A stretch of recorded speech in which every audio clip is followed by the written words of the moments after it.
নমস্কার বন্ধুরা, শুভ সকাল। পুষ্পর বাঙাল হেসেলে আপনাদের সকলকে স্বাগত। আজ আমরা আপনাদের বানিয়ে দেখাবো পমফ্রেট পোস্ত। বেসিক্যালি রান্নাটা হবে দুটো ধাপে। তার জন্য প্রথম ধাপে আমরা মাছের গায়ে পাতিলেবুর রস, লবণ, হলুদ মাখিয়ে রেখে দেবো কিছুক্ষণের জন্য। কড়াইটা গরম করে তাতে দিয়ে দেবো কাচ্চিঘানি মাস্টার্ড অয়েল। তেলটা বেশ ভালো করে ধোয়া উঠে গরম হলে মাছগুলো একটু হালকা কড়া করে ভেজে নেব। স্বভাবত রেসিপিটা দুটো ধাপে বলার কারণ এটাই যে প্রথম ধাপে আমরা একটা অন্যরকম মশলা, দ্বিতীয় ধাপে আমরা আরেকটা মশলা ব্যবহার করব। প্রথম ধাপে পেঁয়াজ, টমেটো, কাঁচা লঙ্কা, সামান্য পরিমাণে আদা কুচি দিয়ে পেস্ট করে নেব। দেখুন, পেঁয়াজটা কিন্তু আমি পুরোটা দিইনি, অর্ধেকটা ব্যবহার করেছি। এদিকে মাছগুলো ভালো করে ভাজা হয়ে গেছে। ওই মাছ ভাজার তেলেই আমরা ফোড়নে দিয়ে দেবো একটা শুকনো লঙ্কা আর কিছুটা কালো জিরে।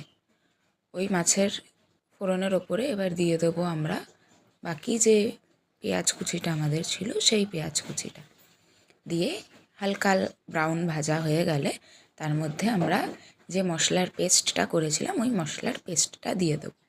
আর এখানে যে গুঁড়ো মশলাগুলো আছে, যেরকম ধরুন লবণ, চিনি, হলুদ আর শুকনো লঙ্কা, এটা আমরা ডাইরেক্ট না দিয়ে জল দিয়ে গুলে দেওয়ার কারণ এটাই যাতে মশলাগুলো কড়াইয়ের গায়ে লেগে না যায়, অর্থাৎ পুড়ে না যায়।